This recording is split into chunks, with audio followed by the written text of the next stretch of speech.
ሰላም ጤና ይስጥልን ውድ በሀገር ውስጥና በውጭ የምትገኙ ቤተሰቦቻችን ከገበታ ሚዲያ የዕለቱን አበይ ዜናዎችንና ትኩስ መረጃዎችን ይዘንላችሁ ቀርበናል። አብራችሁን ቆዩ። በቅድሚያም ዋና ዋናዎቹን በኢትዮጵያና ኤርትራ መካከል መካረሩ እየጨመረ በመጣበት በዚህ ወቅት ጀነራሉ አስደንጋጭ መረጃን ተናግረዋል። ፋኖ፣ ህወሓት፣ ግብፅና ኤርትራ በጋራ ሊያጠቁን ነው ሲሉ ጀነራሉ ተናግረዋል። የምስራቅ እዝ አዛዥ ጀነራል የሆኑት መሐመድ ተሰማ እነዚህ አካላት በሁሉም አቅጣጫ ኢትዮጵያ ሊወጉ ተስማምተዋል ሲሉ አስደንጋጭ መረጃን አጋርተዋል። እንመለከተዋለን። ትግራይ ክልልን እየመሩ የሚገኙ ጀነራል ታደሰ ወረደ ለሰላም ብለን የምንሸጠው ግዛት አይኖርም ሲሉ ተናገሩ። ተቸገርኩ ብለህ ብትጮህ የሚሰማ በሌለበት ዓለም አቀፍ ሁኔታ ውስጥ ነው ያለነው ያሉት ጀነራሉ ትግራይ እጅግ በጣም አስቸጋሪና ጫና የበዛበት ሁኔታ ውስጥ ትገኛለች ብለዋል። ከዚሁ ጋር በተያያዘ በትግራይ ክልል የኑሮ ውድነቱ ከመቼውም ጊዜ በላይ የከፋ ደረጃ ላይ መድረሱና ብዙዎች የዕለት ምግባቸውን ለማግኘት መቸገራቸው ተመላክቷል። በመረጃችን ተካቶ ለእናንተ ይቀርባል። በሳውዲ አረቢያ ከ10 ሺህ የሚበልጡ ኢትዮጵያውያን መታሰራቸው ተነገረ። የሳውዲ አረቢያ የሀገር ውስጥ ጉዳይ ሚኒስቴር እንዳስታወቀው ባለፈው ሳምንት በጸጥታ ኃይሎች በተደረጉ ፍተሾች አብዛኞቹ ኢትዮጵያውያን ናቸው ያላቸውን 19576 ህገወጥ ነዋሪዎች መያዛቸውን አስታውቋል። አብራችሁ ስትቆዩ የምታደምጡት ሌላኛው ጉዳያችን ነው።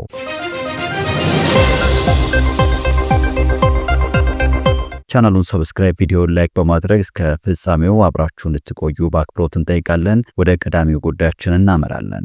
በኢትዮጵያና ኤርትራ መካከል መካረሩ እየጨመረ በመጣበት በዚህ ወቅት ጀነራሉ አስደንጋጭ መረጃን ተናግረዋል። ፋኖ፣ ህወሓት፣ ግብፅና ኤርትራ በጋራ ሊያጠቁን ነው ሲሉ ጀነራሉ ተናግረዋል። የምስራቅ እዝ አዛዥ ጀነራል የሆኑት መሐመድ ተሰማ እነዚህ አካላት በሁሉም አቅጣጫ ኢትዮጵያን ሊወጉ ተስማምተዋል ሲሉ አስደንጋጭ መረጃን አጋርተዋል። ከሰሞኑ በምዕራብ ጎጃም ዞን ህዝባዊ ውይይት ተደርጓል።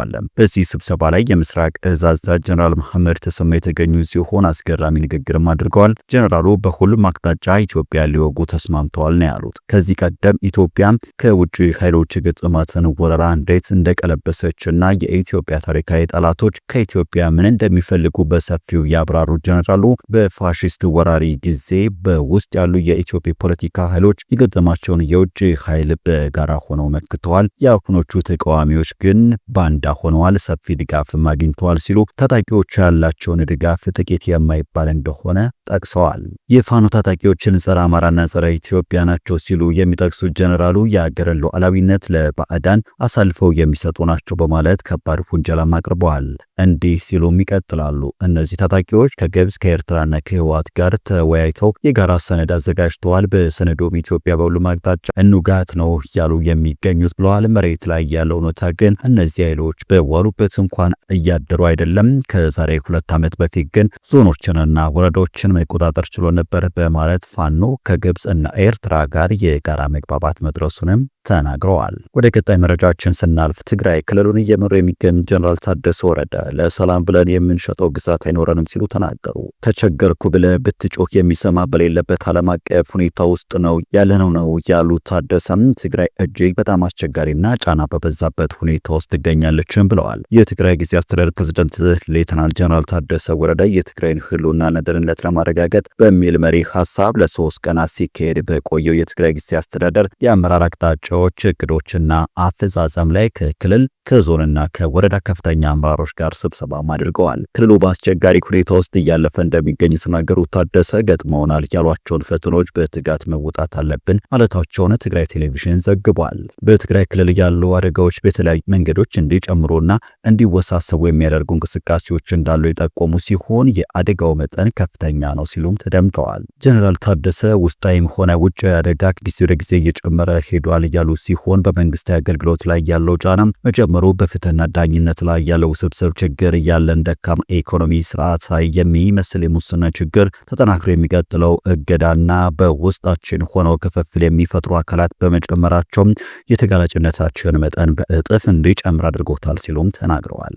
የክልሉ ጊዜያዊ ፕሬዝዳንት በዚሁ መድረክ ላይ ተቸገርኩ ብለህ ብትጮህ የሚሰማ በሌለበት ዓለም አቀፍ ሁኔታ ውስጥ ነው ያለነው ሀገራት የራሳቸውን ፍላጎት የሚያስቀድሙበት ብትሞትም የሚሰማ በሌለበትና ለሰብአዊነት የሚሰጠው ትኩረት በቀነሰበት ዓለም አቀፍ ሁኔታ ውስጥ እንገኛለን ብለዋል። ለዚህ መፍትሄውም በውስጣችን በምንፈጥረው አቅም ነው ሲሉ ገልጸዋል። ፕሬዝዳንቱ አክለውም ጦርነት ለማስወገድ እንሰራለን፣ ግን ለሰላም ብለን የምንሸጠው ግዛት አይኖርም ማለታቸውን ቦርከና ክልሉ ከሚያስተዳድረው የትግራይ ቴሌቪዥን ዘገባ ተመልክቷል። ህዝባችን ካሁን በኋላ አደጋዎችን ተሸክሞ በማይቀጥልበት ሁኔታ ውስጥ ነው ያለ ነው ያሉት ታደሰ እነዚህን ችግሮች በመፍታት የምንችለው አንድ በመሆን በመደጋጋት እንዲሁም በራሳችን አቅም ብቻ ነው ያሉት አንድ ከሆነንና አቅም ከገነባን የመሰማት አቅማችንና የመደራደር አቅማችን ከፍ ያደርጋለን ብለዋል። ጀነራል ታደሰ ወረደ የበጋን መምጣት በመጠበቅና የመረን ምርት መጨመር በመምከር የሚለካ የኢኮኖሚ ጥንካሬ የለም ያሉት ሲሆን ጠንካራ አቅም የሚኖረው ጠንካራ ኢኮኖሚ ሲገነባና በዝናብ ላይ ጥገኛ ያልሆነ ኢኮኖሚ ሲገነባ ነው ሲሉ አብራርተዋል። ከጎረቤት ክልሎችና ከፌዴራል መንግስት ጋር ያለውን ግንኙነት በአግባቡ እንሰራበታለን ያሉት ጀነራል ታደሰ ወረደ የሚኖረንና የምንፈጥረው ግንኙነት ግን በአቻላቻ መርህ በራስ መተሳሰርና መደጋገፍ ላይ የተመሰረተ መሆን አለበትም ብለዋል። በጊዜ አስተዳደር ፕሬዝዳንት ጀነራል ታደሰ የተመራውና ለ3 ቀናት ሲካሄድ የቆየው የአመራሮች የውይይት መድረክ በትናንትናው ዕለት ተጠናቋል። በውይይት መድረኩ የጊዜ አስተዳደሩ የአመራር አቅጣጫዎችና እቅዶች ሰነድ ላይ ውይይት ተደርጎ ለተነሱ ጥያቄዎችና አስተያየቶች ምላሽ ከተሰጠ በኋላ ቀጣይ የአመራር አቅጣጫዎችና አፈጻጸማቸው ተብራርቶ በሙሉ ድምጽ መስጠቁም ተነግሯል። በቀጣይ መረጃ በትግራይ ከጦርነቱ ወቅት የነበረው 90 በመቶ የድህነት መጠን ወደ 70 በመቶ ዝቅ ማለቱ ተነገረ። በትግራይ ክልል ከጦርነቱ ወቅት የነበረው 90 በመቶ የድህነት መጠን ወደ 70 በመቶ ዝቅ ማለቱን የክልሉ ግብርናና የተፈጥሮ ሀብት ቢሮ አስታውቋል። ይሁን እንጂ አብዛኛው የክልሉ ህዝብ ከፍተኛ አደጋ ሲል በጠራው ሁኔታ ውስጥ እንደሆነ ቢሮው ገልጿል። ከጦርነቱ በፊት በትግራይ የነበረው የድህነት መጠን 26 በመቶ አካባቢ እንደነበረም ተነግሯል። የትግራይ ክልል ግብርናና ቢሮ ኃላፊ አቶ አለም ብርሃን የተመዘገበው የድህነት መጠን መቀነስ ሙሉ ለሙሉ ማገገም ተደርጎ ሊወሰድ እንደማይገባ አጽንኦትም ሰጥቷል። ኃላፊው ይህ በክልሉ አሁንም የቀጠለውን የሰብአዊና ኢኮኖሚያዊ ቀውስ ጥልቀት የሚያሳይ ነው ማለታቸውን የክልሉ መገናኛ ብዙሃን ዘግቧል። አቶ አለም ብርሃን ከጦርነቱ በፊት በትግራይ የነበረው የድህነት መጠን 26 በመቶ አካባቢ እንደነበረና 74 በመቶ የሚሆነው ህዝብ የምግብ ዋስትናው ተረጋግጦ እንደነበር አስታውቋል። በተጨማሪም ክልሉ ከጦርነቱ በፊት ከግብርናና የውጭ ንግድ በዓመት ወደ 112 ሚሊዮን ዶላር የውጭ ምንዛሪ ያስገኝ ነበር ያሉት ኃላፊው ይህም አሁን ወደ 2.6 ሚሊዮን ዶላር ወርዷል ብለዋል። ይህም በኑሮ በገበያና በምርት ስርዓቶች ላይ የደረሰውን የውድመት መጠን ያሳያል ሲሉም ተናግረዋል። ጦርነቱ በእርሻ መሬት፣ በመስኖ መሰረተ ልማት፣ በእንስሳትና በግብርና ላይ ከፍተኛ ጉዳት በማድረሱም የክልሉን የኢኮኖሚ መሰረት በእጅጉ አዳክሞታል ብለዋል አቶ አለም ብርሃን። ምንም እንኳን በጦርነቱ ጊዜ የነበረው የድህነት መጠን አሁን ላይ ቢቀንስም አብዛኞቹ ቤተሰቦች ከፍተኛ የኢኮኖሚ ችግር እንዳጋጠማቸው ነው የተነገረው። በሳውዲ አረቢያ ከ10 ሺህ የሚበልጡ ኢትዮጵያን መታሰራቸው ተነገረ። የሳውዲ አረቢያ የሀገር ውስጥ ጉዳይ ሚኒስቴር እንዳስታወቀው ባለፈው ሳምንት በጸጥታ ኃይሎች በተደረገው ፍተሾች አብዛኞቹ ኢትዮጵያን ናቸው ያላቸውን 19576 ህገወጥ ነዋሪዎች መያዛቸውን አስታውቀዋል። ከዲሴምበር 4 እስከ ዲሴምበር 10 ባለው ጊዜ ውስጥ በተካሄደው ዘመቻ በ3 ዋና ዋና የህግ ጥሰት ዘርፎች ላይ ማለትም የድንበር ደህንነት ህግ፣ የመኖሪያ ፍቃድ ህግና የሰራተኛ የተላለፉ ያተኮረ እንደነበረም ተገልጿል። በዚህ መሰረት የድንበር ደህንነት ህግ ተላልፎ የተገኙ 4154፣ የመኖሪያ ፍቃድ ህግ የተላለፉ 12506 እንዲሁም የሰራተኛ ህግ የተላለፉ 2916 የውጭ ሀገር ዜጎችን በቁጥጥር ስር ያለው ብለዋል። የሀገር ውስጥ ጉዳይ ሚኒስቴር በዚህ ዘመቻ ድንበር ጥሰው ወደ ሳውዲ አረቢያ ለመግባት የሞከሩ 1418 ሰዎች በቁጥጥር ስር ያዋለ ሲሆን ከእነዚህም ውስጥ ከግማሽ በላይ የሚሆኑ ኢትዮጵያን መሆናቸውን አስታውቋል። በዘመቻው ወቅትም ከተያዙት መካከል 57% የሚሆኑ ኢትዮጵያን ሲሆኑ 41% የመናውያን ዜጎች፣ ቀሪዎቹ 2 ደግሞ የሌሎች ሀገራት ዜግነት ያላቸው ናቸው ተብሏል። በጠቅላላ ከተያዙት 19576 የሚሆኑ የውጭ ዜጎች 17718 ወንዶችና 1858 ሴቶች መሆናቸውም ተነግሯል። ዘመቻው በተካሄደበት ያሳለፍነው ሳምንት በተከናወነው የህግ ማስፈጸሚያ ስራ 12365 ተላላፊዎች ከሀገር ውስጥ መባረራቸውንና 7211 ተላላፊዎች አስፈላጊ የጉዞ ሰነዶች ለማሟላት ወደ ሀገራቸው ኤምባሲ ኤምባሲና ሚሽኖቻቸው መላካቸውን አስታውቋል። 16 ሰዎች ለህገወጥ ስደተኞች ትራንስፖርት፣ የመጠለያና የስራ ዕድል በማመቻቸት ተሳትፈው ተይዘዋል ያለው ሚኒስቴሩ ህገወጥ ግለሰቦች ወደ ሳውዲ እንዲገቡ የሚያመቻች የሚያጓጉዝ መጠለያ ወይም ሌላ ማንኛውንም ድጋፍ የሚሰጥ ማንኛውም ሰው እስከ 15 ዓመት በሚደርስ እስራት ወይም እስከ 1 ሚሊዮን ሳውዲ ሪያል በሚደርስ የገንዘብ ቅጣት እንደሚዳረግም አስጠንቅቋል። የሳውዲ አረቢያ ሀገር ውስጥ ጉዳይ ሚኒስቴር አክሎም ለትራንስፖርት ወይም ለመጠለያ አገልግሎት የዋሉ ንብረቶች በጸጥታ አካላት እንዲወረሱም አሳስቧል። በመጨረሻም የሁሉም የስፖርት ውርርድ ድርጅቶች የስራ ፍቃድ ተሰረዘ። በኢትዮጵያ ሎተሪ አገልግሎት ፍቃድ ሰጥቷቸው ሲሰሩ የቆዩ የሁሉም የስፖርት ውርርድ ድርጅቶች የስራ ፍቃድ ከትናንትና ከታህሳስ 6 ቀን 2018 ጀምሮ መሰረዙን የኢትዮጵያ ሎተሪ አገልግሎት በወጣው መግለጫ አስታውቋል። የፍቃድ ስረዛው በውርርድና በፋይናንስ ዘርፉ ላይ በተካሄደ ሀገር አቀፍ ጥልቅ ግምገማ ላይ ተመስርቶ የህዝብን ጥቅም ለማስከበር የተወሰደ እርምጃ መሆኑን የገለጸው አገልግሎቱ ውሳኔው በስራ ላይ ባሉትና ቀደም ሲል በይፋ በታገዱት በሁሉም የውርርድ ድርጅቶች በእኩልነት ተፈጻሚ እንደሚሆንም ተገልጿል።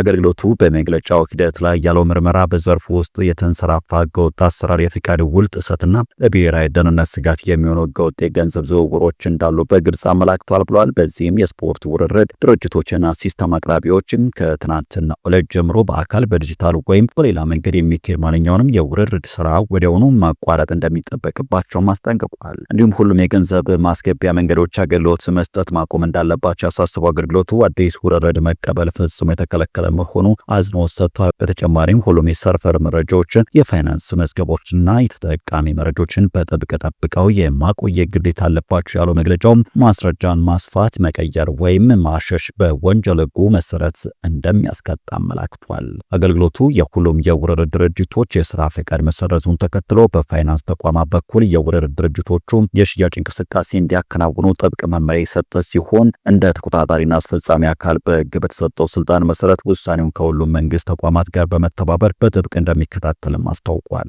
መመሪያውን የሚጥስ ማንኛውም አካል በህግ እንደሚጠይቅም አስጠንቅቋል። በቅርቡ የኢትዮጵያ ብሔራዊ ሎተሪ አገልግሎት በብሔራዊ መረጃና ደህንነት ምርመራ ላይ በሚገኘው ከፍተኛ ምዝበራ፣ ከቀረጥ ነጻ ማጭበርበርና ህገወጥ የገንዘብ ዝውውር እቅዶች ጋር በተያዘ 22 የስፖርት ውርርድ ኩባንያዎችን ፈቃድ ማገዱን መዘገባችን ይታወሳል። አገልግሎቱ ሐሙስ ዳር 25 ቀን 2018 ባወጣው መግለጫ እግዱን የጣለው ከብሔራዊ መረጃና ደህንነት አገልግሎት ባገኘው መረጃ መሰረት መሆኑን አስታውቆም ነበረ። እግዱ አግባብ ባለው አዋጅ መሰረት መፈጸሙን የገለጸው የሎተሪ አገልግሎቱም የስፖርት ውርርድ ፈቃድ መመሪያ አንቀጾችን ጀምሮ ፈቃዱ የህዝብ ሰላምና የብሔራዊ ደህንነትን የሚያናጋ ወይም ማጭበርበርን በሚያካትት የወንጀል ድርጊት ላይ እንዲውል ከተደረገ ባለስልጣናት ፈቃዱን የመሻር ወይም የማገድ ስልጣን እንዳላቸው አመላክተዋል። ይህ የተገለጸው የብሔራዊ መረጃና ደህንነት አገልግሎት ከ100 ቢሊዮን ብር በላይ የመንግስት ገቢ መስብረዋል የተባሉ የውርርድ ኩባንያዎች ባለቤቶችና ተባባሪዎች መያዛቸውን ከገለጸ በኋላ ነው። አገልግሎቱ 24 ተጠርጣሪዎች በአሁኑ ወቅት በቁጥጥር ስር እንደሚገኙ አስታውቋል። እንደ አገልግሎቱ መረጃ ከሆነ መርማሪዎች በታክስ ማጭበርበር ፍቃድ ሳይኖራቸው መስራት እንዲሁም ህገወጥ የኦንላይን ውርርድ ለማመቻቸት ዓለም አቀፍ መድረኮችን መጠቀምን ጨምሮ በዘርፉ ሰፊ የስራ ጥሰት ማግኘታቸውን ተጠቁሟል። በተጨማሪም በርካታ ፍቃድ ያላቸው ድርጅቶች የተመዘገቡበትን ቢሮ እንደለቀቁና ትክክለኛ ቦታቸው እንደደበቁም ተመላክቷል። በህገወጥ መንገድ የተዘዋወረው ገንዘብ ሽብርተኝነትና ታጣቂ ቡድኖችን ለመደገፍ እንዲሁም የኮንትሮባንድ መረቦችን ለመርዳት ታስቦ ነበር ብለዋል። ውድ ተመልካቾቻችን ለዛሬ ያዘጋጀንላችሁ አበይት ዜናዎች እነዚህ ነበሩ። ገበታ ሚዲያ ሰብስክራይብ በማድረግ ቤተሰብ ይሁኑ። ጤና ይስጥልን።